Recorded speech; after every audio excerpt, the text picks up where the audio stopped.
Lideramos el camino de la opinión pública y buscamos que la cultura del debate alcance consensos y soluciones a los problemas de nuestro país.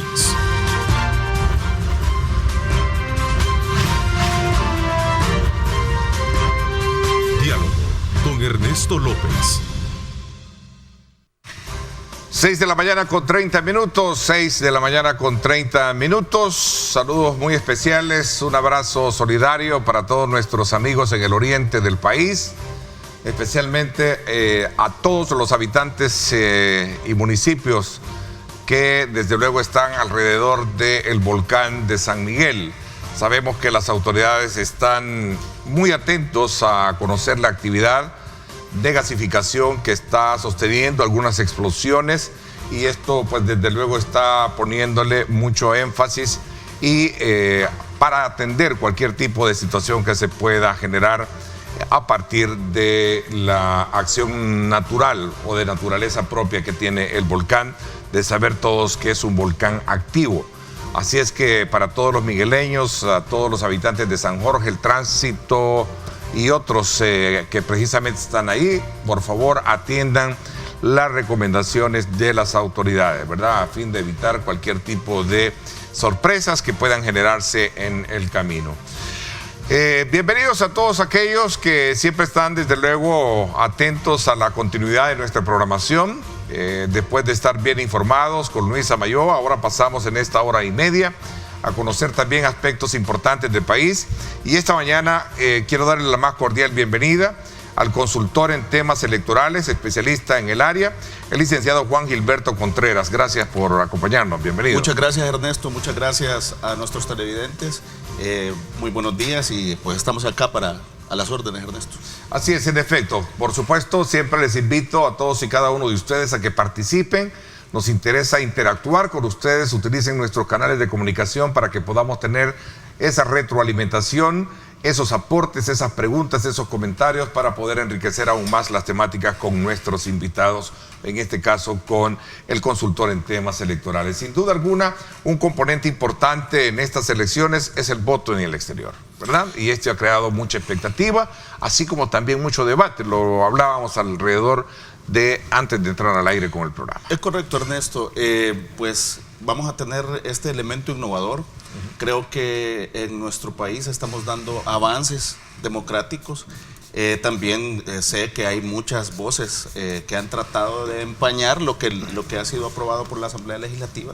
Sin embargo, yo siempre invito a la población que comencemos, por ejemplo, para mí un primer parámetro de análisis es lo que teníamos anteriormente, es decir, con la ley con la que se votó en el año 2019 y lo que se ha aprobado ahora. Entonces, desde el nombre se ve que hay avances en cuanto a la formulación de la ley. La ley con la que votamos en el 2019 se llamaba Ley Especial para el Ejercicio del Voto desde el Exterior en las elecciones presidenciales. Ahora tenemos la Ley Especial para el Ejercicio del Sufragio en el extranjero, es decir, que ya esta nueva ley te incluye las dos vertientes, ¿verdad? Tanto el sufragio activo, que es el voto como tal, y el sufragio pasivo, que esto es lo innovador, que es el hecho de que las personas puedan acceder a postularse a cargos de elección popular. Y este punto del pasivo y el activo, en algún momento, que ya vamos a tocar ese tema que salió en el contexto de unas controversias que se han generado entre dos magistrados del Tribunal Supremo Electoral, ¿van a verse afectados o van a verse fortalecidos?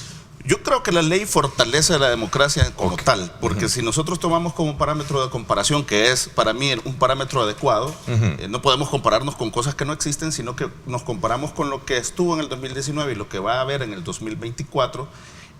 Recordemos también que hay una sentencia de la Sala de lo Constitucional que es la que le dio origen a estas reformas en cuanto al voto en el exterior. Es la sentencia 156-2012, que data del diciembre del año 2016 y ordenaba a la Asamblea en aquel momento a que creara un cuerpo normativo que garantizara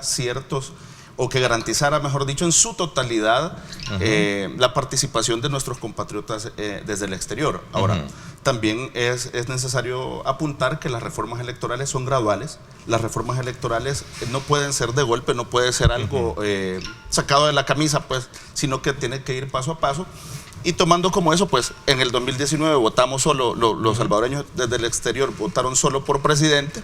Ahora van a poder votar por presidente y diputados. Pero que no fue de mucha contundente participación, no fue masiva, mejor dicho. En las elecciones que fueron diferentes.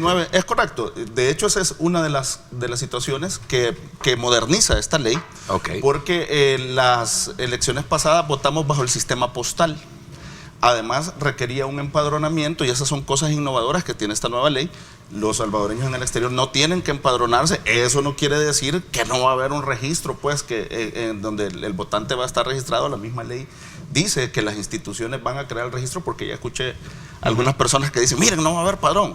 No, va a haber un registro. Ese es un buen punto que me acaba de abordar usted, porque hay en medio de todo este abanico de preguntas y respuestas y dudas, mejor dicho, sí, esa de que si existe o no existe padrón. Ese es un punto medular. Ayer, por cierto, en el programa de Radio Fuego, el debate político semanal de Radio Fuego, decía uno de los participantes, uno de los más grandes vacíos es que no hay ningún padrón para poder tener un control de eso. ¿Es cierto esto? No es cierto. Lo que va a existir es que no se va a llamar padrón como tal, se llama registro electoral para el voto electrónico. Okay. Este lo van a crear el RNPN junto con la Dirección Nacional de Migración y Extranjería, porque también se va a poder votar con el pasaporte. También está el Ministerio de Relaciones Exteriores involucrado, y también obviamente el Tribunal Supremo Electoral, porque hay registros. Por ejemplo, el RNPN sabe cuántos DUIs ha emitido en el extranjero.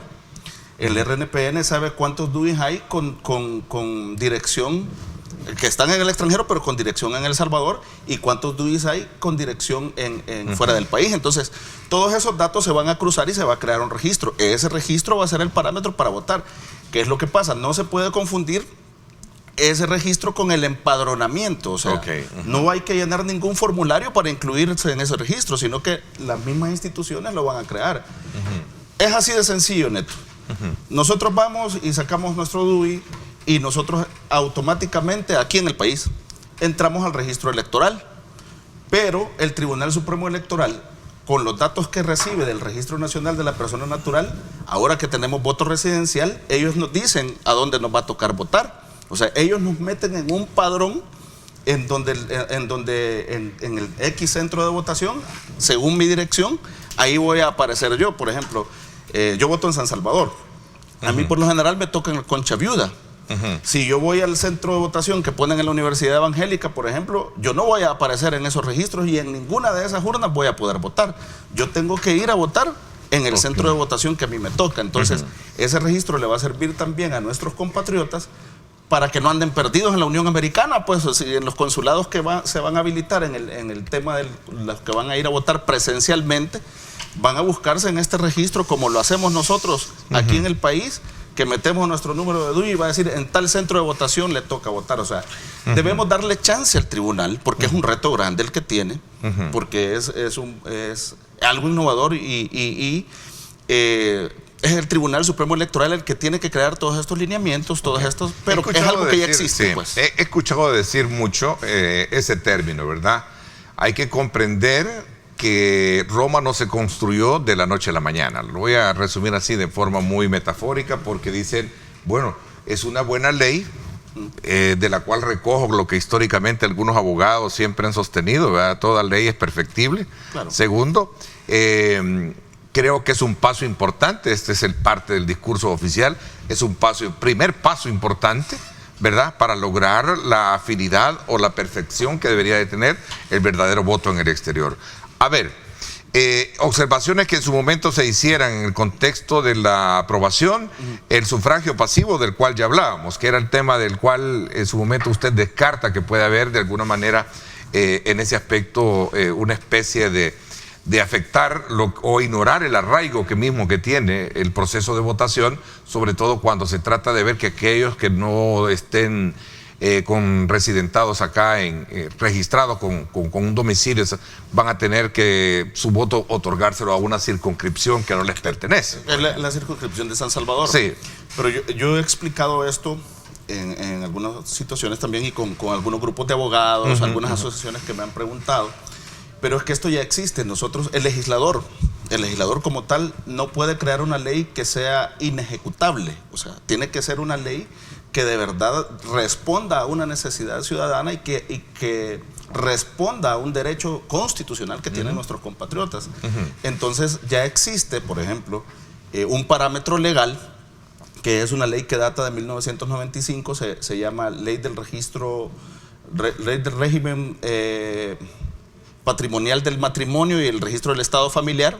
Es una ley transitoria, es de 1995, que dice que todos los salvadoreños que nacen fuera del territorio nacional, independientemente su padre sea de San Miguel, su mamá sea de Usulután, por ejemplo, ellos van a estar registrados en la alcaldía de San Salvador.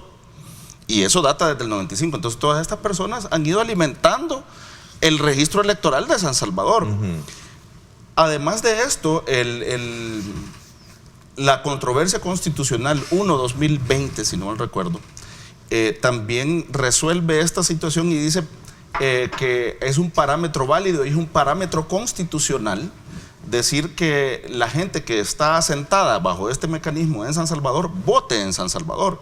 Entonces el legislador se ve en una situación en la que está frente a garantizar un derecho o ponerse en una situación de complicar más las cosas, y lo que dice es, no, mejor metámoslo en la circunscripción más grande, donde hay un abanico más grande de posibilidades de que la participación sea de verdad tomada en cuenta, porque no solo son 3 escaños, son 24 escaños.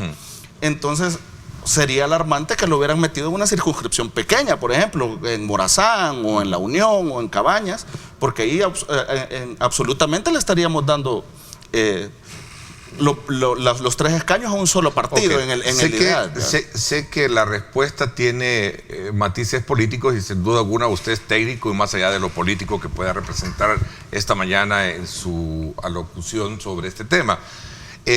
Muchos creen que detrás de todo esto lo que existe es precisamente un interés por querer fortalecer San Salvador, porque es la que tiene mayor circunscripción y no un departamento que a lo mejor tiene 2 o 3 diputados. Sí, pero es que lo que pasa es que eso no es cierto, porque al final hay muchas variables que tienen que tomarse en cuenta, pero no es cierto, porque cuando los votos aumentan en su caudal, el cociente comienza a ser más caro. ¿Ya? O sea, el partido que más votos tiene, nuestro sistema electoral está diseñado así y desde 1983, y está diseñado así por la Constitución del 83, en el que dice que va a ser una fórmula proporcional. De las fórmulas proporcionales que existen en el mundo, hay muchas fórmulas proporcionales. Nosotros tenemos la que se llama resto mayor o de Hare, que le decimos. Entonces, ese mete en una sola bolsa todos los votos de la circunscripción y los divide entre el número de escaños. Entonces, si hay más votos por X partido, siempre va a pagar más por el cociente el partido que más votos sacó. Y lo ha hecho en su momento Arena cuando fue Primera Fuerza, lo ha hecho el FMLN cuando fue Primera Fuerza, y lo ha hecho Nuevas Ideas ahora que es Primera Fuerza. Entonces, decir nosotros que estamos cargando los dados, por ejemplo, en la circunscripción de San Salvador es erróneo, porque a más votos, más caro tu diputado. Entonces, te ves mermado tu residuo. Entonces, puedes ganar por cocientes, pero vas a perder residuos.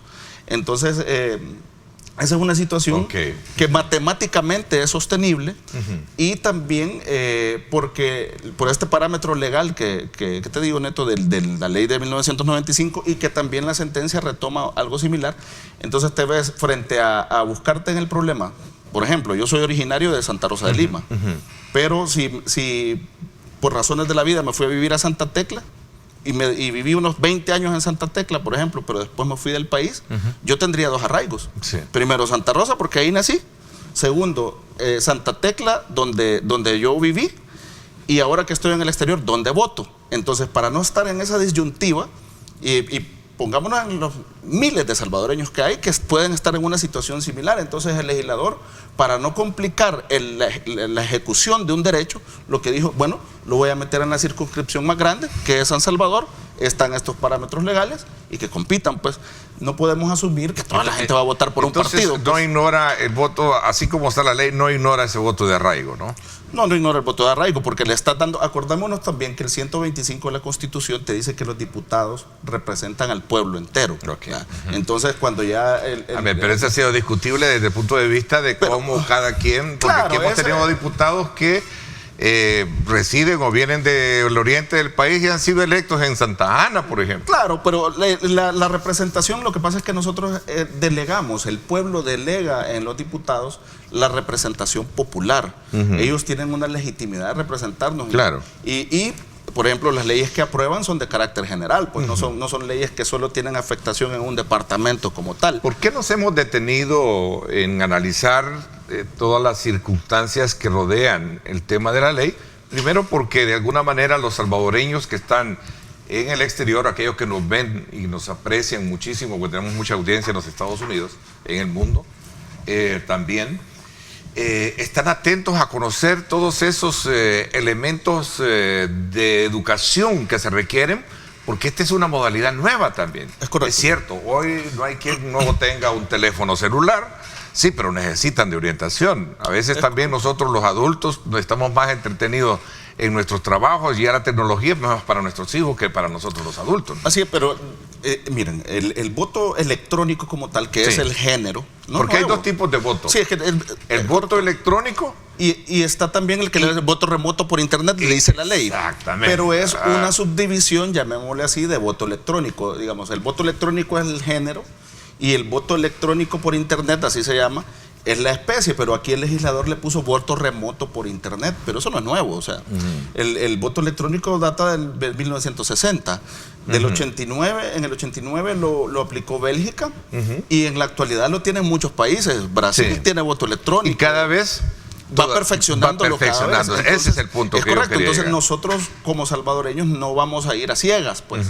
Ya la rueda está inventada, ya hay empresas, incluso que no puedo decir nombres, pues, pero que ya tienen muy avanzados sus sistemas que garantizan transparencia en resultados electorales y que han administrado elecciones en países como Brasil, como Francia, el mismo Estados Unidos. Cabe destacar que el tribunal está explorando esos tipos de procedimientos expeditos con el uso de la tecnología para evitar cualquier tipo de inconveniente que se presenten, ¿no? Es correcto. No va a venir a buscar a cualquier empresa. Es correcto, tiene que ser una empresa que garantice la transparencia, porque eso va a ser lo que le va a dar éxito al proceso y va a fortalecer a la larga nuestra democracia, pues porque no basta con que nosotros digamos, miren, pueden votar, pero que al final esos resultados no se vea reflejada la voluntad popular de la gente en los resultados. El chiste es que voten, pero que también sea respetada esa voluntad en el momento de que se cuenten los resultados, ¿verdad? Okay. Entonces, eso ya existe. México está explorando mucho este tema. Sí. En el tema de la pandemia, Neto, también muchos países volvieron a ver el tema del voto por internet, porque estás en aglomerar a la gente para unas votaciones, o les facilitas con el uso de la tecnología que puedan ejercer su voluntad ciudadana. Pues. Entrando en control, digamos, en situaciones de debate mucho, ¿no? Porque sí, podríamos hacer eso, pero a la larga tenemos estadios llenos también viendo a artistas, ¿verdad? A ver, aquí hay un elemento que creo que es otra observación que se hace en el contexto del debate que tenemos hoy en día con este tema del voto en el exterior, el tema de la vigilancia. El tema de la vigilancia. Es que esa es una situación, y la ley ya dice que la Junta de Vigilancia va a tener, lo dice la ley expresamente, y también supletoriamente se va a aplicar el Código Electoral. La Junta de Vigilancia Electoral tiene participación no solo en el proceso electoral, sino que tiene verificación durante todo el tiempo del registro electoral. Las personas que cumplen 18 años y sacan su DUI, la Junta de Vigilancia tiene acceso a conocer esos datos. Entonces, lo que pasa es que el voto electrónico no puedo ponerle vigilancia, porque imagínate que si tú vas a votar en tu dispositivo móvil, por ejemplo, no vas a ir a buscar un vigilante de los partidos y mire, voy a votar, ¿verdad? No se puede hacer. Esa vigilancia, esa garantía de transparencia la da el sistema como tal. Entonces, ¿qué es lo que va a tener acceso la Junta de Vigilancia en su momento? Al sistema, ¿verdad?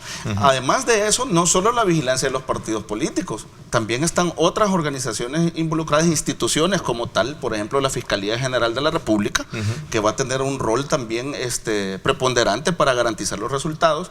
También está la observación internacional que nos acompaña y que desde la época de la posguerra siempre ha dicho que El Salvador ha venido dando avances democráticos. Entonces nosotros creo que nuestro sistema electoral tal como está sí da garantías para que el voto en el exterior sea un éxito, sí da garantías de que se vaya fortaleciendo la democracia. Sí hay pasos que seguir, por ejemplo... ¿Pero los partidos políticos van a tener o no van a tener? Tienen, de hecho, por la derecho Junta de Vigilancia. La Junta de Vigilancia Electoral está permanente y va a estar permanente antes, durante y después del proceso electoral. Y de todo el proceso, de todas las formas de votación, no solo de la votación presencial, de la votación remota por internet, sino que también de la votación que vamos a hacer así aquí nosotros físicamente, pues presencialmente. Entonces, la Junta de Vigilancia Electoral va a estar permanente en todo, además de las propuestas de quienes van a formar las GEVEX, de las juntas electorales del voto en el exterior. No recuerdo si es el nombre correcto. Sí, también es a propuesta de los partidos. Helvex, correcto. Entonces, es a propuesta de los partidos políticos que tuvieron más votos en la última elección legislativa. Entonces, también ahí van a haber representación de estas personas. Entonces, todo este mundo de reacciones, críticas que hacen no solo algunos políticos, sino que organizaciones también, ¿tienen otros matices? Hay dos cosas. ¿Es comprensible? Hay personas que lo nuevo entendible. Lo nuevo te da siempre dudas. Okay. Lo nuevo te da dudas, lo nuevo te genera hasta cierto punto de incertidumbre, pero no debemos permitir que esto le genere ese zozobra o algún tipo de, mira, va a haber fraude en la población. Bien decía aquel especialista en el área de psicología, la resistencia al cambio, la teoría de la resistencia al cambio. Hay quienes lo hacen por dudas y hay también, y hay que decirlo, que lo hacen de forma tendenciosa por querer empañar un proceso electoral sin haberle dado el tiempo todavía al Tribunal Supremo Electoral para que haga los lineamientos, los manuales y que eso se transparente. Yo ando por aquí, Neto, por ejemplo, para que no lo vamos a poder leer, pues porque es extenso, claro, pero este es un manual. Okay. Este es un manual del voto de los mexicanos residentes en el extranjero, el voto por internet. Este es un manual completo. Aquí está, mira.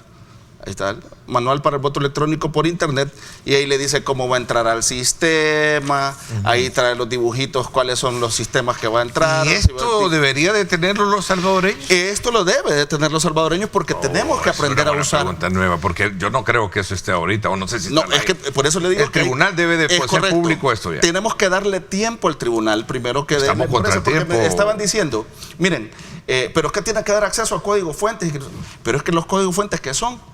¿Verdad? ¿Van a ser un código criptográfico? ¿Cómo va a ser qué tipo de codificación se va a utilizar? Todo eso lo va a definir la empresa y tenemos que darle tiempo al tribunal y no satanizarlo. Ahora, cuando lo tenga, el tribunal está en la obligación, no solo por transparencia, sino que también porque los salvadoreños tienen que conocer el sistema. En México, por ejemplo, hubo una fase de socialización en donde tú podías entrar al sistema para conocerlo nada más, no votabas, sino que solo te identificabas en el sistema, podías tener acceso y de ahí se bloqueaba porque siempre va a cuenta cero cuando se va a generar el día de las elecciones. También en nuestro país hay simulacros, el tribunal hace simulacros, no creo que no haga simulacros para el voto en el exterior, también para el voto en el extranjero, debe de hacer simulacros y para ir perfeccionando el sistema, pero todo esto tenemos que nosotros que darle tiempo al tribunal. No podemos decir, miren, ya hay fraude por esto, porque vamos a modificar, no, sino que hay que dar ese compás de espera de que todas las cuestiones se ordenen. Por ejemplo, también esta ley dice que, porque el sufragio pasivo, por ejemplo, los partidos políticos ya tienen que ir adecuándose sus estatutos para que se les pueda garantizar la participación a nuestros compatriotas que están desde fuera del país. Entonces, hay todo un andamiaje, no es que solo se aprobó la ley y ya mañana vamos a poder, o van a poder nuestros compatriotas votar, sino que hay un andamiaje de estos lineamientos, manuales, las empresas, las capacitaciones de estos Helvex y de quienes van a participar en el proceso electoral, las capacitaciones que van a tener los mismos miembros de los partidos, porque tienen que tener, la ley dice que tienen que tener conocimientos tecnológicos para poder participar en estas juntas receptoras.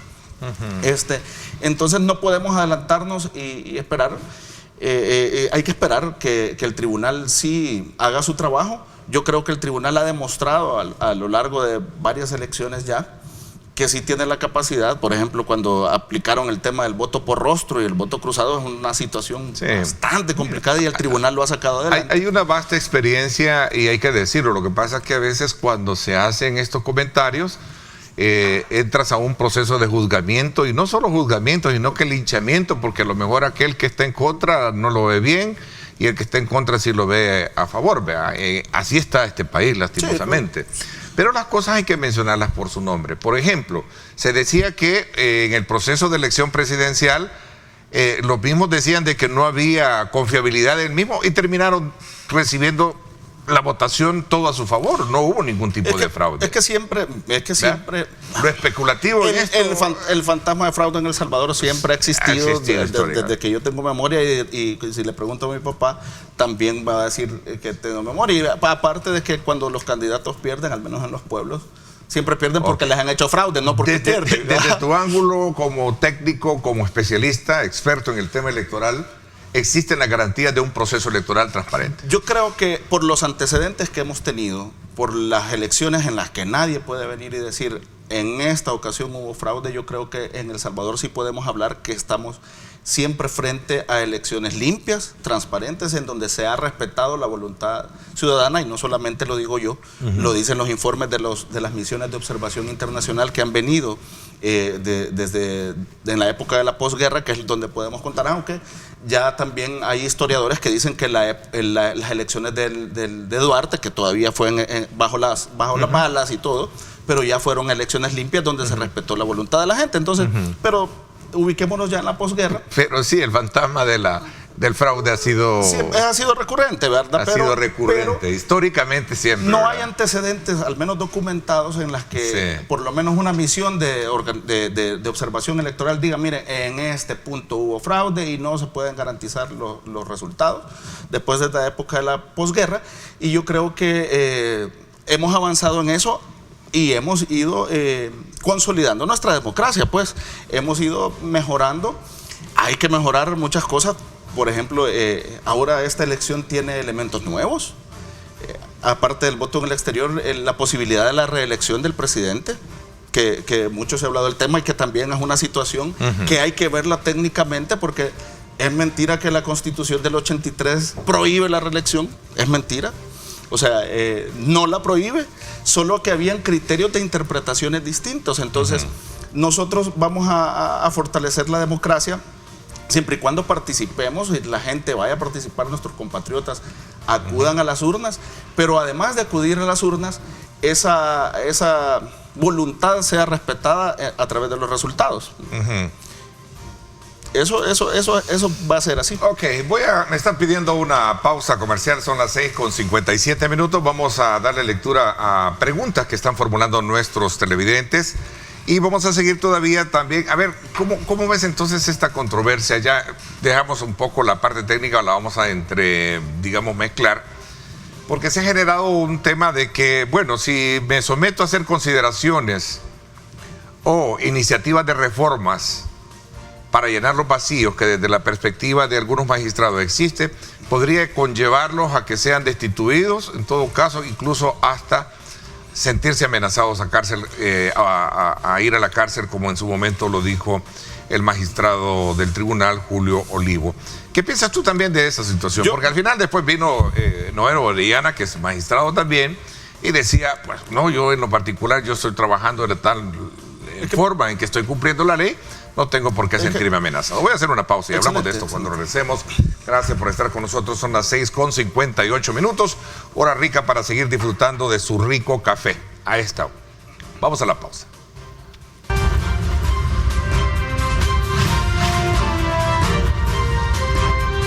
Diálogo con Ernesto López.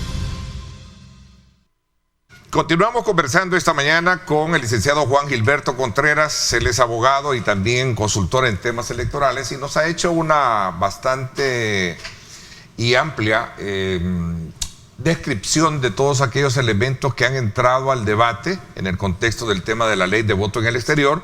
Y continuamos un poco en el análisis mismo también sobre la necesidad de reformas que se pueden dar, pero también que ha despertado controversias o polémica entre los mismos magistrados. Y ponía el ejemplo de que se sienten amenazados en algún momento, uno de ellos, precisamente por los cuestionamientos u observaciones que podría hacer a los vacíos que tiene esta ley, de las que hemos hablado, ¿no?, esta mañana. Sí, yo no podría, Ernesto, referirme al sentimiento que tenga una persona como tal. mucho menos un magistrado, pero recordemos que el Tribunal Supremo Electoral es un organismo colegiado. Es decir, que las decisiones que se tomen en el Tribunal Supremo Electoral son decisiones colegiadas por mayoría. Esas decisiones tienen que ir encaminadas a garantizar el proceso electoral más que a violentar la ley como tal. Pues si hay adecuaciones normativas que se tienen que hacer, todavía creo yo, por ejemplo, derivadas de la pérdida de derechos ciudadanos 1-2021, a mi juicio hay algún par de reformas que hay que hacer aún al Código Electoral y no a la ley del voto exterior, sino que al Código Electoral y a la ley de partidos políticos, que en determinado momento podrían contradecir la sentencia emitida por la Sala.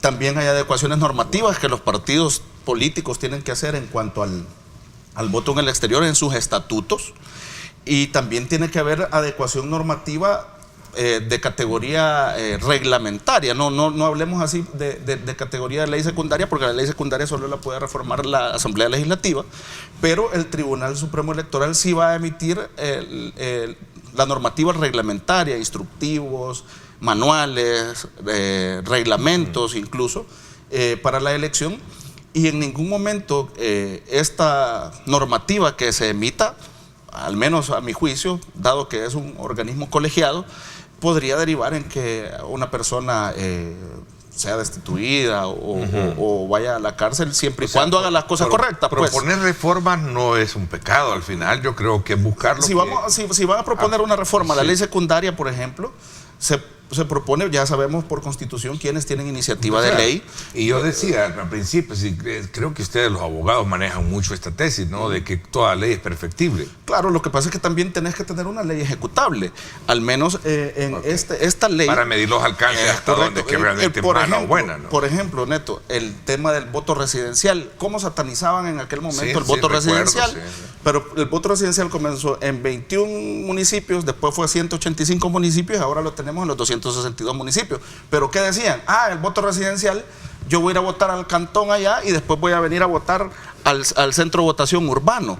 Pero eso no pasa. Pero en su momento fue satanizado, decían que alguien iba a andar en gira en todos los centros de votación del municipio para hacer fraude. Pero acordémonos que eso es delito, pues. Entonces, ahora que se escuchan esas voces queriendo empañar el proceso, yo definitivamente no soy alguien que voy a defender a capa y espada, pero sí hay que darle, no el beneficio de la duda, porque al tribunal no se le da el beneficio de la duda, solo hay que pedirle que cumpla la ley, que es distinto.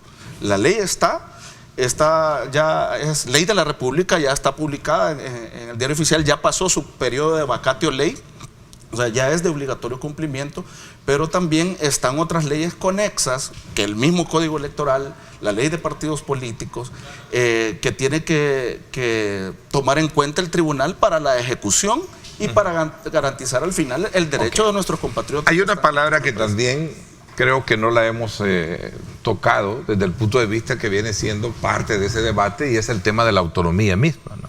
Correcto.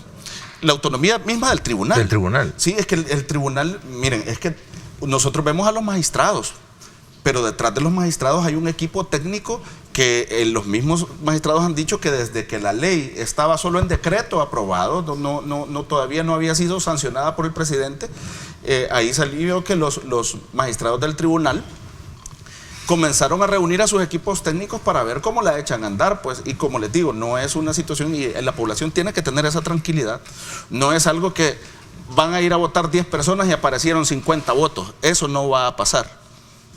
Eso no ha pasado en el mundo que tiene el voto electrónico ni el voto por internet, y seguramente no va a pasar en El Salvador, porque eso es delito. Te hago una pregunta acá, Juan Gilberto.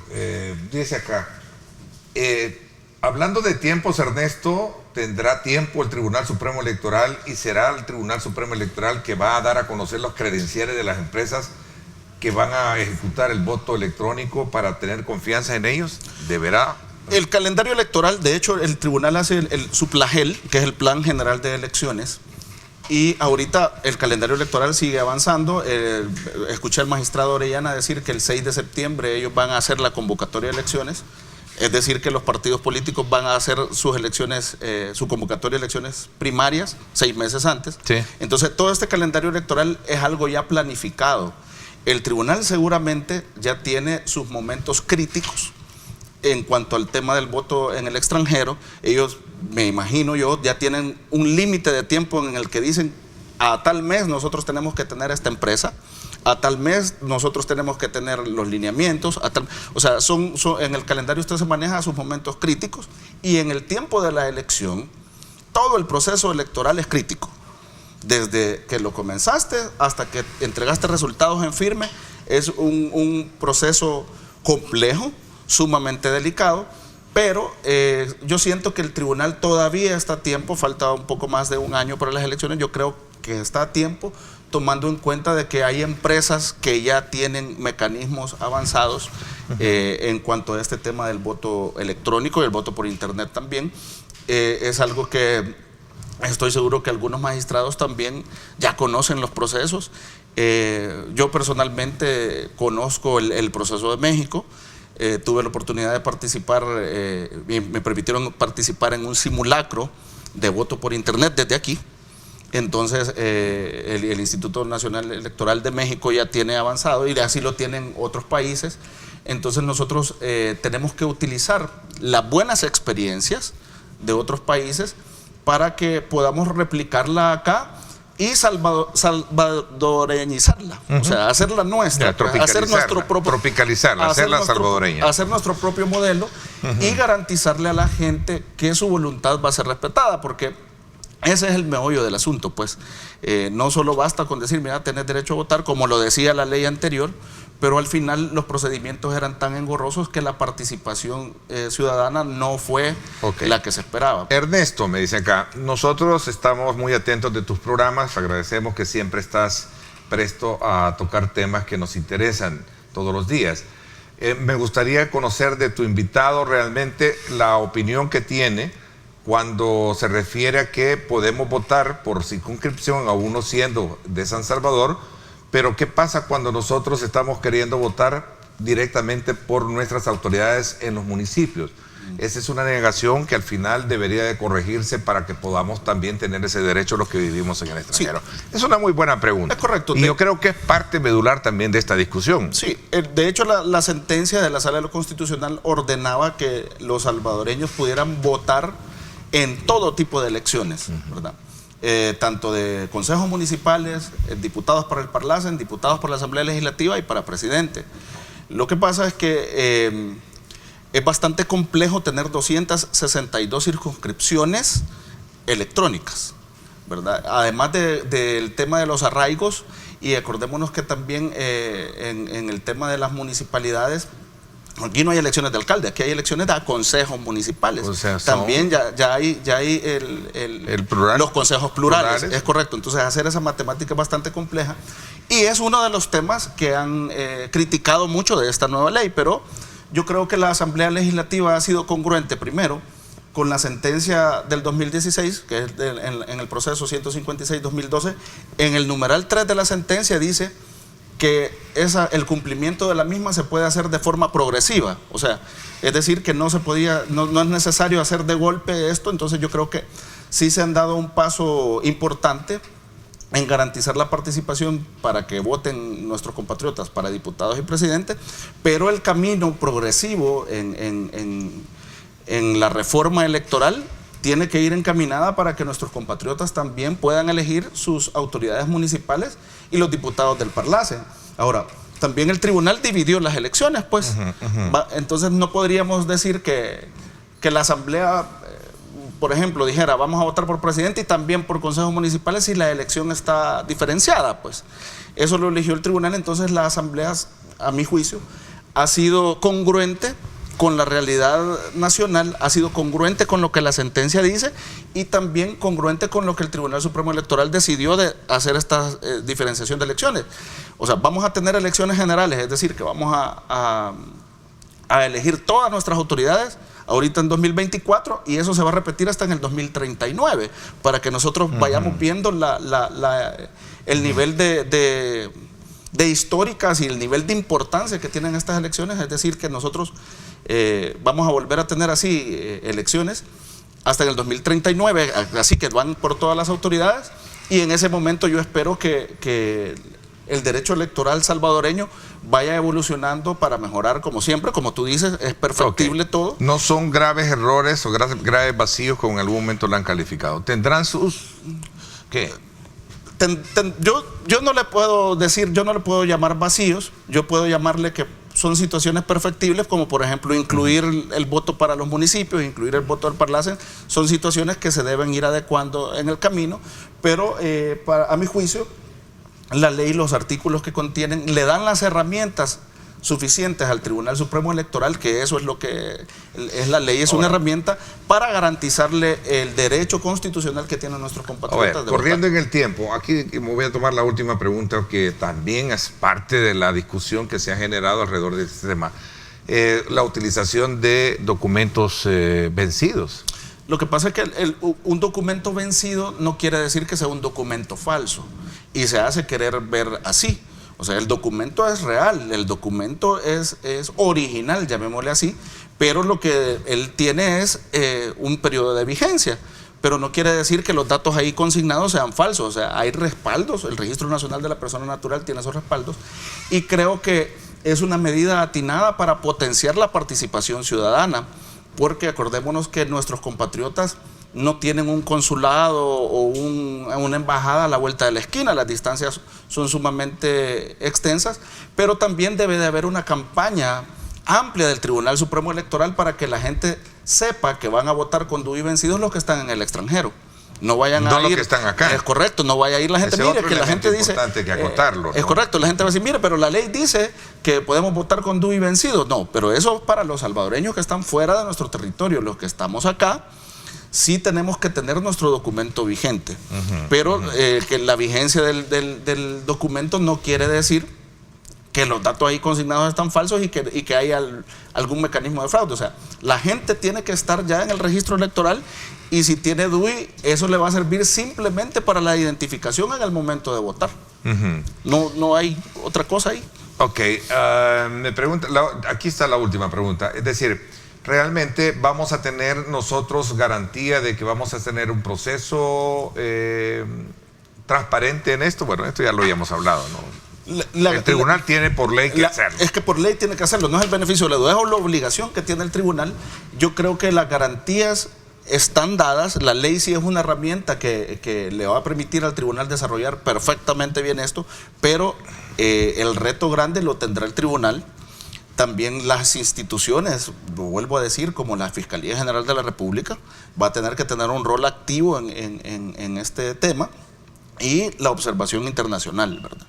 Entonces, Ok, el tiempo se nos fue, 7:17 minutos. Gracias, Juan Gilberto Contreras, abogado experto en temas electorales, esta mañana, en la que en un amplio tema, como es este del voto en el exterior, hemos logrado conocer desde su punto de vista las variables que están en el debate hoy en día. Gracias por habernos acompañado. A la orden, Ernesto, muy buenos días a la población que nos está viendo. Y vamos a estar atentos a seguir en el transcurso de los días, conociendo las, digamos, modalidades o las, digamos, interpretaciones que se vayan generando también alrededor de este tema. El tema electoral va comenzando ahorita, digámoslo así, entonces hay que estar atento, y la población debe estar informada, porque la información es la que desvanece todos estos fantasmas. Así es. Y te voy a agradecer mucho que estés siempre atento para que puedas acompañarnos a la orden, Ernesto, y orientar precisamente a la población en este tema. Variantes de Omicron más contagiosas podrían estar en el país. Bueno, esto nos lo va a decir o lo va a descartar el ministro de Salud, Francisco Alaví, que estará con nosotros en cuestión de minutos. Quédese con nosotros. Hay desde luego muchos casos de gripe, ¿verdad? Muchos casos también se están presentando de COVID. Así es que desde ya quédese con nosotros para tener más información acerca de esta supuesta, de estas otras variables que están presentándose en nuestro medio. Vamos a la pausa y regresamos con más.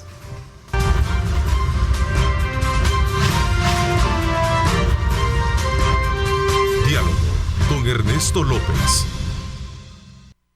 Quiero darle la más cordial bienvenida al doctor Francisco Alaví, ministro de Salud Pública, a quien siempre está presto a acompañarnos cuando cuando giramos la invitación y conocer cuál es el estado de la situación, especialmente en este caso del COVID que en los últimos días se están viendo muchos casos de gripe. Doctor, buenos días, bienvenido, qué gusto tenerlo acá en el programa. Muy buenos días, un placer siempre acompañarlos y pues informar a la población sobre los temas importantes de salud pública que estamos viendo. Salud descarta que el país esté pasando por una tripledemia. ¿Sí? Sí, hay que hacer mención a esto con relación a que una tripledemia, como se menciona en ese comentario, se hace mención a 3 enfermedades en paralelo que se estén saliendo de alguna manera de los valores tradicionales que se pueden estar observando, y hace mención específicamente al virus sincitial respiratorio, hace mención probablemente a la influenza y especialmente al tema del COVID-19. Entonces, si nosotros tenemos 3 enfermedades que están en paralelo, para poder considerar que se han salido pues de los parámetros y se vuelven una epidemia, una zona de epidemia, tiene que analizarse un corredor epidemiológico que va recolectando información de 10 años. Primero que nada, sabemos que la pandemia de COVID-19 no ha habido un antecedente, es nueva, entonces se hace una pandemia, lo cual significa una epidemia en diferentes zonas, o sea, una epidemia a nivel mundial, ¿verdad? Entonces en ese aspecto tenemos una, y evidentemente está el tema de COVID-19.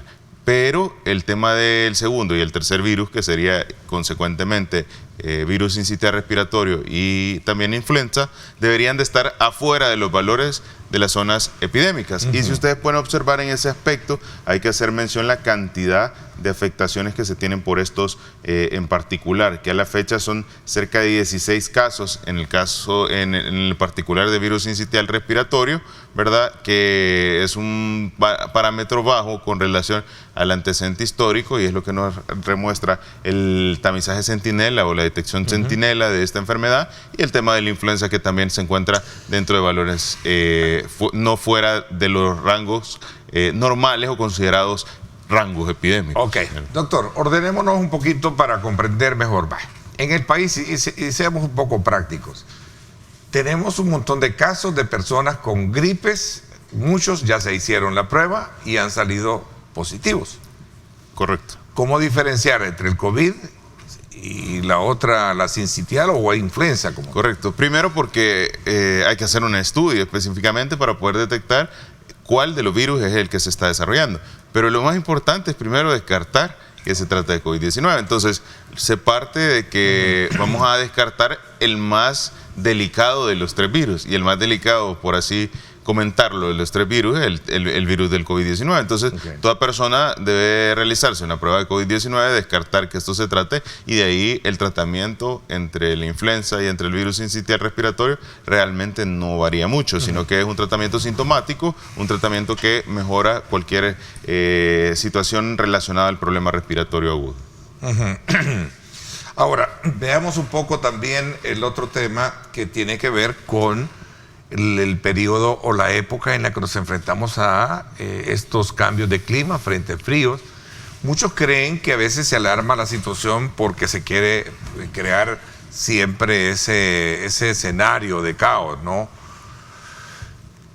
Porque estamos entrando a la época de frío, los frentes fríos y todo esto, siempre es normal tener presenciales de gripe, ¿no? Sí, siempre es una parte de influenza. En Estados Unidos creo que para esta época ya están preparados todos inyectados contra la influenza en algunos sectores, en algunas áreas. Siempre es una parte normal en los periodos en los que hay mayores, hay bajas de temperatura, y es porque la población trata de resguardarse o trata de pasar en lugares cerrados mucho más tiempo, y eso facilita, como uno de los parámetros, facilita la transmisión de enfermedades respiratorias, en particular los virus. Entonces, ¿cuándo vamos a observar elevaciones de la cantidad de casos? Bueno, cuando va iniciándose el momento de las etapas o los periodos de invierno, y segundo, cuando hay bajas en las temperaturas que hacen que las poblaciones permanezcan mucho mayor tiempo juntas o resguardadas. Eso facilita la transmisión.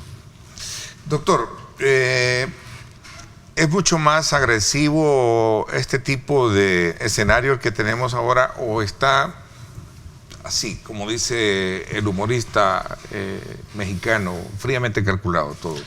Entiendo que hay varios casos ya de internamientos en el hospital El Salvador, ¿no? Creo que ya se volvió a retomar. Sí, el Hospital de El Salvador no ha parado de funcionar. Okay. Ahora, no es que hay una cantidad elevada de casos. Okay. Nosotros tenemos un Hospital de El Salvador con 1000 camas disponibles para poder atender ante pacientes de COVID. Y en este momento tenemos aproximadamente un flujo entre 80, 100 pacientes que están rondando el Hospital de El Salvador, y eso es importante en consideración de que no estamos utilizando las 1000 camas. Ahora bien, en el tema de COVID-19 nosotros no podemos hablar de que la situación pudiera estar fríamente calculada. Estamos hablando que es una enfermedad, es una situación mundial que ha afectado a todos los países en diferentes grados y en diferentes situaciones en particular, y en El Salvador hemos tenido resultados bastante favorables. Ahora, cada ocasión que va transcurriendo el tiempo, nosotros vamos a observar elevaciones y disminuciones de casos en el tema de COVID-19, y yo lo he mencionado en muchas ocasiones anteriores, es que el virus de COVID-19 se va a quedar entre los virus circulatorios de nuestro territorio y que va a tener particularmente etapas en el año que va a tener alzas y disminuciones en la cantidad de casos. Okay. Y lo ¿Eso es lo que estamos viendo hoy en día? Y eso es lo que estamos viendo en este momento. Estamos viendo un alza en la cantidad de casos específicamente por COVID-19, lo hemos mencionado varias semanas atrás, y es muy importante que la población, más que tener temor, tenga como prioritario hacer las recomendaciones que el Ministerio de Salud ha venido mencionando a lo largo del tiempo de esta pandemia. ¿Qué provoca estas alzas? Todo este tipo de concentraciones en estadios. No, mire, las concentraciones en estadios, las concentraciones en diferentes áreas, eso siempre sucede en el día a día de una población. Y usted lo puede ver, los centros comerciales siempre están abiertos, la población siempre tiene que ir a lugares, puntos claves como son los diferentes mecanismos de transporte público, como pueden ser también los diferentes lugares donde, las farmacias, una infinidad de lugares donde hay interacción social. Ahora, ¿qué es lo que se tiene que tener en consideración? Cada ocasión que aparece una nueva adaptación del virus, una nueva variante, una nueva circulación en un territorio, la población es propensa a desarrollar esta enfermedad. Por esta razón, cuando usted analiza cómo formulan la vacuna de la influenza, utilizan los virus que han estado circulando para generar la vacuna y proteger a la mayor cantidad de la población. Entonces, en particular, cuando hacemos ese análisis con el COVID-19, cada ocasión que el virus tenga una adaptación, o sea, se tenga otra nueva variante, podemos estar propensos a que hayan elevaciones y disminuciones de las cantidades de casos. ¿Cómo se lo puedo mencionar de esta manera? Inició la H1N1 hace unos años atrás y todos nos dimos cuenta de esta enfermedad que era bien compleja. Tuvieron elevaciones y disminuciones. Actualmente, varios años después, seguimos teniendo posibilidades de presentar H1N1. No ha desaparecido. Ahora, hay periodos del año en que pueden haber incrementos y disminuciones. Entonces, el COVID-19 va a tener similar comportamiento. Van a haber épocas en el año que va a haber mayor incremento de la cantidad de casos y disminuciones, al igual lo hace la influenza, al igual lo hace el virus sincitial respiratorio, y lo que sí tenemos que tener como prioritario los salvadoreños es saber qué hacer. Y esto se resume en cortos pasos. Número 1, si usted tiene un problema respiratorio, lo primero que tenemos que hacer es colocarnos una mascarilla para proteger a nuestra familia que está en el interior o está conviviendo con nosotros. Número 2, busquemos hacernos una prueba. Y número 3, si la prueba sale positiva, bueno, tomemos el molnupiravir, el kit de medicamentos que va a inhibir la replicación viral, y esto significa que usted tiene menos posibilidades de ingresar a un hospital y estar con una situación adversa ante el COVID-19. Bueno, doctor, ya me aclaró esto de que, porque lo que sucede es que cuando se generan estas olas así de manera tal, lo primero que se le viene a la mente, pues sí, han estado los estadios llenos, hemos tenido una final, hemos tenido a no sé quién ahí, y viene también otro poeta de la música, Bad Bunny, no sé quién más, ¿verdad? Entonces todo el mundo cree que eso es producto de tal. Ya me lo aclaró de que eso no, de alguna manera no lo determina per se. Ahora, el tema de la sincitial y las otras, la influenza y el COVID, ¿cómo está impactando? Porque entiendo que el COVID ya no está siendo tan, golpeando tan fuertemente como lo fue de un inicio, en la que muchos, y digo muchos, ahí voy a colocarme también, y usted mejor que nadie lo sabe, sufrimos el impacto de gravedad casi mortal, ¿vea? ¿Será que el virus ya es menos afectivo o qué es lo que está pasando? Voy a hacer una pausa y regresamos con este tema. 7:32 minutos. Gracias por estar con nosotros.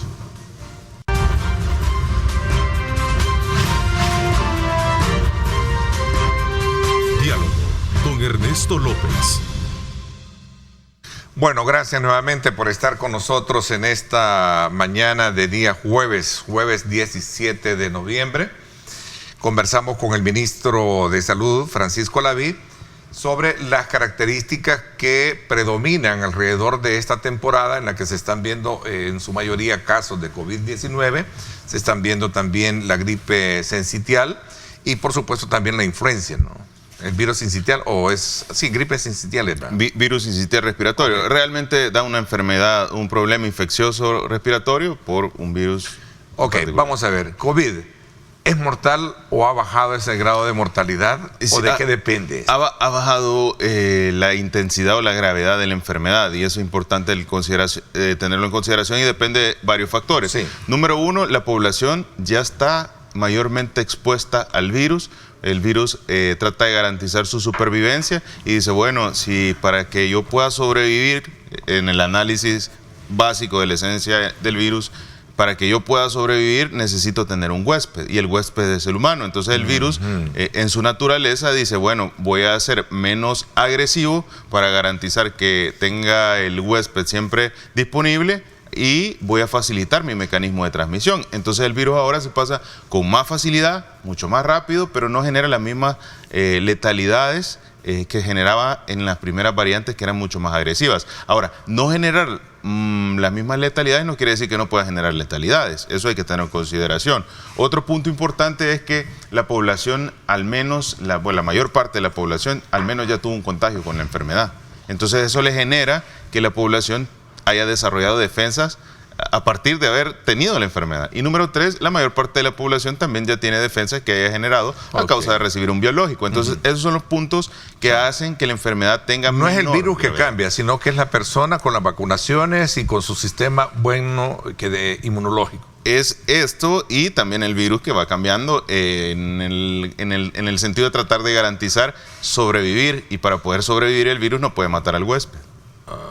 Entonces son puntos en consideración, son 3 puntos en consideración que científicamente comprobado, ¿no? Ya es otra cuestión. Ahora, la posibilidad de tener una letalidad siempre existe y más cuando nosotros somos una persona que tiene riesgo. Un paciente puede desarrollar COVID-19, puede desarrollar influenza, puede desarrollar parainfluenza, virus sincitial respiratorio, pero si tiene fibrosis pulmonar, porque padece de enfermedad pulmonar obstructiva crónica, porque cocinó 20 años con leña, entonces muy probablemente cualquiera de esos virus, independientemente del que sea, va a poder causarle una letalidad por el mismo antecedente de tener fibrosis pulmonar que impide que el pulmón pueda hacer ese intercambio gaseoso, pero ya hay una consecuencia o una enfermedad agregada que genera esas facilidades de tener una complicación grave por la enfermedad respiratoria.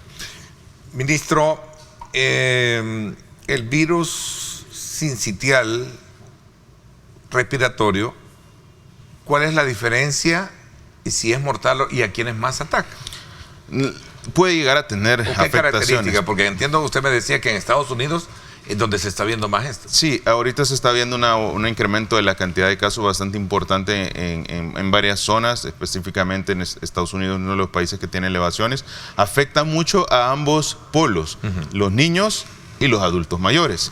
Pero generalmente donde tiene mayor cantidad de letalidades o complicaciones son en los adultos mayores. Y es algo que hay que tener muy presente. El virus sincitial respiratorio, al igual que la mayoría de virus, no existe un medicamento que pueda frenarlo, que pueda de alguna manera curar inmediatamente al paciente. Hay muchos análisis, hay tan solo un inhibidor que es la ribavirina que puede mejorarlo, pero generalmente son tratamientos sintomáticos. Si un paciente 30, 40 años sin comórbidos desarrolla virus sincitial respiratorio, muy probablemente tenga una afectación como un problema respiratorio moderadamente molesto. Pero si lo desarrolla un niño o lo desarrolla un adulto mayor, este virus sincitial puede llevarnos a causar una neumonía. Y esta neumonía, un estado de infección sobreagregada que puede desencadenar toda una cadena de agentes proinflamatorios que llevan a un problema infeccioso sistémico. Y entonces ahí es donde tenemos el inconveniente. Entonces hay que prestar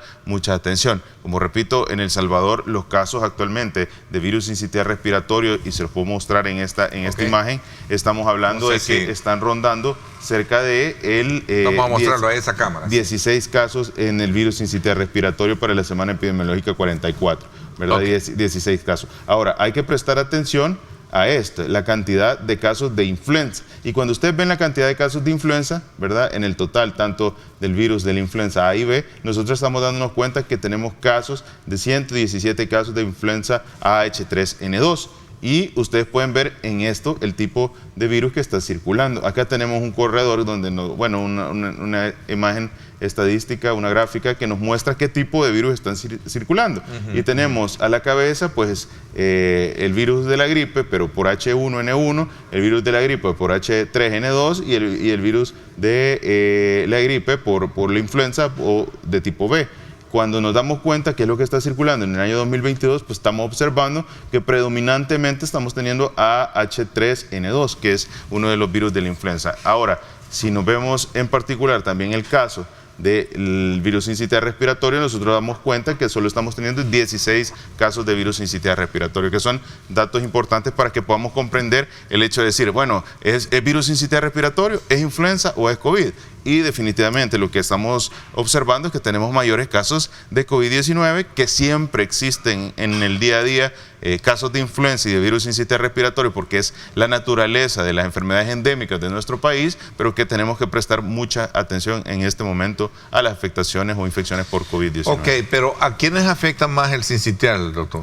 Afecta más a los niños, afecta más a los adultos mayores. ¿Pero qué edades? Porque usualmente suelen ser niños abajo de los 9 años, ¿verdad? Que es como el parámetro que más importante, y adultos arriba de 60 años. Entonces, cuando digo afecta, me refiero a que puede tener mayores complicaciones. Ahora, el virus le puede dar a cualquier persona, de cualquier edad, independientemente de las características, pero la afectación nos enfocamos al hecho de decir las complicaciones a causa del desarrollo de una enfermedad. Si usted está en su hogar y desarrolla a alguien virus sincitial respiratorio, muy probablemente toda la familia va a desarrollar virus sincitial respiratorio. Pero aquellos que estén en los grupos etarios de 10 años para abajo y de 60 años para arriba, tienen mayor riesgo de tener una complicación. Ok, a ver, y cuando hablamos de la influenza, que también es el otro actor hoy en día. La influenza O sea, también... COVID, sincitial y la influenza. Son los tres actores que tenemos hoy en día. Se podría decir que son los actores o son parte de los virus respiratorios que están circulando en el territorio. Claro, o sea, actores de estar presentes hoy en día, ¿no? Es correcto. Y esto está de alguna manera generando que los griparios estén repletos de personas afectadas. No, mire, yo creo que los griparios... ¿Está controlado todo? Yo creo que los griparios, ahí hay que tener algo bien preciso y bien claro. Los griparios van a cumplir su función de atender enfermedades respiratorias. Y estamos observando que hay un incremento de casos, y ahí es donde yo quiero que la población tenga claro, porque no siento que lleguemos a ese entendimiento de que el franco ascenso de casos que estamos teniendo en este momento se debe a casos de COVID-19 que, a diferencia de las semanas anteriores que veníamos con 20, 30 casos, hoy estamos teniendo una cantidad de cerca de 200, 250 casos. A esto agreguémosle un factor importante. Cuando usted está en su familia y se da cuenta que alguien, o en un grupo de amigos o personas, se da cuenta que alguien salió positivo, inmediatamente nosotros como reflejo tratamos de buscar realizarnos una prueba, tratamos de buscar pasar consulta, y esto va generando pues que hasta cierto punto cada vez la afluencia a las áreas donde se brindan servicios por problemas respiratorios se vayan incrementando. Ahora, ¿por qué mostré las gráficas o las imágenes del corredor endémico de lo que está sucediendo con la influenza y con el virus sincitial respiratorio? Para que veamos la marcada diferencia de la cantidad de casos que se presentan por influenza, por virus sincitial respiratorio, con relación a lo que estamos mencionando hoy con casos de COVID-19. ¿Por qué? Porque tenemos que prestar mucha atención en este momento a todas las enfermedades respiratorias, y lo primero que hay que descartar por el número y frecuencia de presentación es el COVID-19. Ok. Voy a hacer una pausa. Cuando regresemos, el hospital me dice que siempre ha estado activo, ¿no? Correcto. ¿Y hay cuántos ingresos ya? Cerca de, es variable, 80, 100 pacientes, unos ingresan, altas y así. Okay. Vamos a la pausa y regresamos con más. Gracias, y vamos a tomar en consideración los mensajes que usted pregunta que está formulando. Pausa.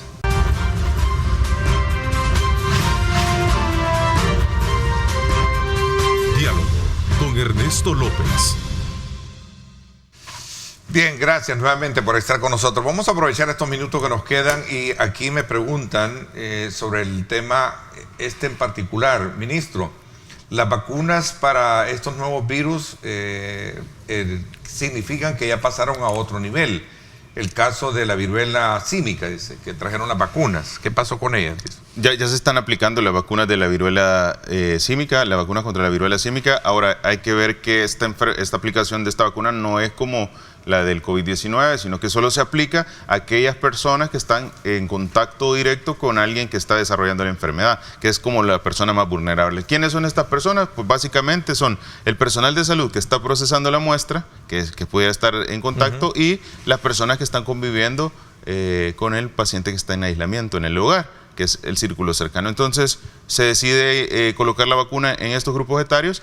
A la fecha tenemos 19 casos confirmados de viruela símica en el país, 80.000 casos, un poquito más de 80.000 casos a nivel mundial de viruela símica, y en el territorio de estos 19 pacientes, 17 básicamente ya han sido dados de alta, lo cual es una buena noticia porque no hemos tenido afectaciones negativas sobre la salud de estos pacientes durante el desarrollo de la enfermedad mediante el cumplimiento de la normativa que se ha puesto a disposición. Los pacientes que han recibido la vacuna, todos no han tenido complicaciones y tampoco han desarrollado la enfermedad, lo cual dice, bueno, está funcionando el protocolo, está funcionando la vacuna. A ver, otra pregunta acá que formulan es, ministro, ¿dónde están presentándose las mayores concentraciones de los problemas de COVID? Porque en el caso de San Salvador puede ser producto de todo lo que hemos tenido y lo que tú mencionabas, Ernesto, los eventos deportivos y también conciertos musicales. Actualmente está a distribución nacional, no hay diferencia o en particular que podamos decir el oriente, el occidente, la parte central, no existe esa situación. Evidentemente, cuando nosotros vemos a dónde suele suceder más casos, suelen suceder en las zonas más densamente pobladas. Entonces, característicamente, San Salvador, San Miguel, Santa Ana, que son los departamentos que tienen mayor cantidad de población, son los que tienen mayor cantidad de casos reportados, y eso es estadística por la cantidad de poblaciones o las densidades poblacionales que se presentan. Entonces, mire, yo creo que es muy importante el tener en consideración lo que se está observando a nivel internacional, y todos los países están optando por esto, y es que ustedes se dan cuenta que cada vez la tendencia es a tener menores medidas de restricción o referentes al tema de la pandemia de COVID-19, porque esto va a continuar siendo un problema de salud pública que todos los países van a enfrentar, y el virus va a continuar siendo una enfermedad o un virus del panel respiratorio que tienen todos los países. Influenza se tiene en El Salvador, en Guatemala, en todos los países de Centroamérica, de Norteamérica y de Suramérica. Entonces yo creo que eso es importante el tener en consideración, porque el COVID va a estar exactamente igual que la influenza. O sea, ¿es sexta ola la que tenemos entonces del COVID? Yo no diría sexta ola, yo diría que es el número de incrementos o disminuciones rutinarios que va a presentarse ahora en adelante. Si nosotros hacemos mención de una sexta ola, porque siempre veo yo a veces ciertas tendencias a tratar de generar alarma, desinformación, y al final la confusión o desinformación en un tema de salud pública representa a veces complicaciones en la salud de la población, porque se toman decisiones que no son acertadas. Y en ese aspecto yo diría, bueno, si nos ponemos así, ¿cuál sería el número de ola de los casos de influenza de este momento? Sería el número de ola millón no sé cuánto. Entonces creo que es bien importante el tener en consideración eso, porque casos de incremento y disminuciones van a seguir presentándose. Y usted lo dijo también, que el virus vino para quedarse. Es correcto. ¿Verdad? Así Totalmente. como fue la fiebre española, que en su momento... Que es la influenza. Que es la influenza. Correcto. ¿No? Que se terminó convirtiendo en influenza. Es correcto. Familiares de médicos fallecidos en pandemia exigen al gobierno pago de seguros que obliga la ley. Esto fue un decreto que se aprobó en septiembre del año 2020, ¿verdad? Sí, mire, inicialmente la Asamblea Legislativa anterior, que era difícil entrar en conversaciones porque pues era un poco complejo, hizo o hablaron un decreto sobre un tema en particular de un seguro que no estaba contemplado cómo realizarse o no tenían los fundamentos necesarios. Ahora, se realizó todo un proceso después de un seguro que ha venido pagándose a las personas que han tenido afectaciones en base a esta pandemia de COVID-19, que eran trabajadores en las diferentes áreas de la salud particularmente, y esto se ha realizado sin inconveniente. Entonces, ¿qué es lo que sucede? En este momento se ha hecho una recolección de toda la información, en particular de estos trabajadores que en algún momento quedaron en el decreto anterior, que imposibilita la ley porque fue un decreto totalmente diferente al inicial, que no tenía contemplado ni siquiera los fondos. Se ha hecho toda la recolección para poder solucionar el problema o poder darle la mejor respuesta a los familiares. Ahora, es bien difícil tratar de corregir situaciones que dejaron de una manera inadecuada expresada o lo decidieron hacer así para generar más complicaciones en el tema de la pandemia. Bueno, todos los diputados en ese momento de esa asamblea, la población se pudo dar cuenta que estaban tratando de hacer cualquier cosa, pero no en pro de la salud, sino que en pro de generar discusión que no llevaba a ningún lado, cuando había que tomar decisiones en ese momento. Entonces, ¿qué debemos tener presentes a la población? Se está haciendo todo lo necesario. La pandemia de COVID-19, dentro de sus características de ser una pandemia, va a generar letalidades. No quisiéramos tener muerte en el país, no depende de nosotros. Todos los países han tenido letalidades, pero sí depende de nosotros el número de letalidades que pudo haber sucedido en el territorio. Y es por eso que entidades como la Organización Mundial han reconocido el trabajo y la labor del gobierno del presidente Bukele a través de todo lo que se realizó en el Ministerio de Salud, porque hemos tenido menos cantidad de letalidades que otros países a causa de esta enfermedad. Entonces, no se puede evitar en las pandemias tener letalidades, pero sí se pueden disminuir. Y la cantidad de letalidades que se ha tenido en El Salvador es muy distante de la que ha tenido la mayor cantidad de países a nivel internacional. Por eso recomienda o dice la Organización Mundial de la Salud, es cierto, El Salvador está teniendo un caso de ejemplo a nivel mundial. No es una opinión que no pueda tener un fundamento, más si lo expresa una organización tan importante como la primera en el mundo en temas sanitarios, que es la OMS. O sea, el Omicron no es el agente presente también en esto, ¿cómo no? Omicron es uno de los variantes de preocupación que la Organización Mundial de la Salud estableció, tenía facilidad de transmisión, y desde ahí han habido ciertas adaptaciones en el Omicron, que ha venido desde la variante B, la variante Omicron inicial, la BA2, la BA1.1, la BA4, la BA5, ahora se habla de BQ1, BQ1.1, que son las variantes que están en tendencia. Ahora, ¿cuál identificamos en las últimas 100 pruebas que se mandaron al laboratorio? La secuenciación, que teníamos Omicron BA1.1, ¿verdad? Entonces, ¿cuáles son las posibilidades? Teníamos dentro de las posibilidades BA4, BA5, BQ1 y BQ1.1. Esas son las 4 variantes que no se han identificado en las pruebas. Entonces, eso nos dice, pueden ser probable que el incremento de casos que estamos observando se pueda deber a una de esas 4. Ahora, ¿cómo lo vamos a comprobar? Ya se está haciendo la solicitud o la recolección de nuevas muestras que van al laboratorio para poder identificar cuál es la variante. Pero esta información nos sirve para hacer análisis, para hacer investigación científica, pero el panorama, el tratamiento, el manejo no cambia. Seguimos en los pilares fundamentales, y es poner a la población segura a través de la protección del biológico. Vacunas a disposición de toda la población tras la visión y el liderazgo del presidente Bukele, que están en todo el territorio, en todas las unidades de salud, que si usted no se la ha colocado, puede llegar y se puede colocar la primera, la segunda, la tercera y la cuarta. Número 2, tiene a disposición la entrega de un kit de medicamento de un antiviral, que es el molnupiravir. Usted se lo puede tomar 4 tabletas durante la mañana, 4 tabletas durante la noche por 5 días, y esto inhibe la replicación viral, lo cual evita que usted tenga una gravedad. Y también se ha puesto a disposición todo un acompañamiento del Ministerio de Salud, que es a través del call center, del sistema de emergencias médicas, para que usted en todo momento pueda tener a alguien que esté pendiente de las situaciones de salud pública o de la situación de salud que usted pueda tener ante un contagio de esta enfermedad. Ok, ministro, ¿es para alarmarnos así como está el país o cómo está? Yo creo que no para alarmarnos, pero sin embargo, tener mucha atención y cuidado a la hora de realizar todas nuestras actividades enfocadas cuando tenemos una presencia de sintomatología respiratoria. Si usted tiene síntomas, tenemos que identificar cuál es el virus o cuál es la situación que está sucediendo para poder tomar de manera oportuna un tratamiento, y eso es la diferencia en este aspecto. El sistema de salud está preparado a través de todo su equipo, tanto de la atención prehospitalaria, del sistema de emergencias médicas, su hospital El Salvador para poder atenderlo, abastecimiento de insumo de medicamento, insumo, oxígeno, tenemos tocilizumab, remdesivir, casirivimab, todos los antibióticos, los pseudoanalgésicos, los anticoagulantes, los esteroides, todo lo que requiere un paciente que pueda llegar a utilizarlo, pero lo mejor sería evitar tener que llegar a un ingreso hospitalario, y eso lo podemos lograr si hacemos uso de las herramientas que se ponen a disposición a través del Ministerio de Salud. ¿Y eso qué es? Tómese su antiviral. Si usted tiene una enfermedad respiratoria, tómese una prueba de PCR. Si la PCR sale positiva, tome su antiviral, y si toma su antiviral, muy probablemente no va a tener que ingresar a un hospital. Okay.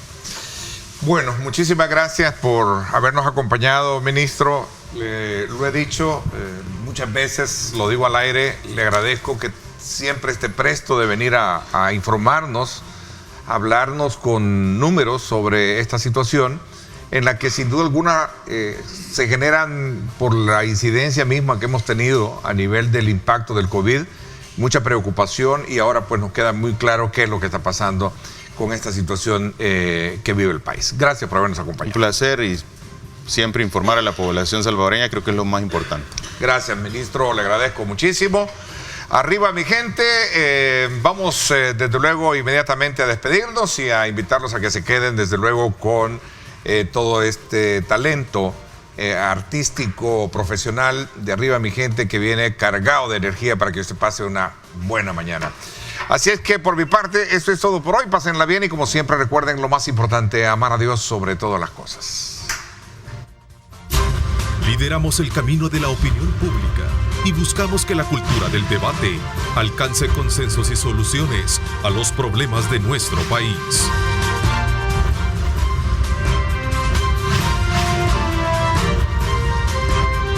Diálogo con Ernesto López.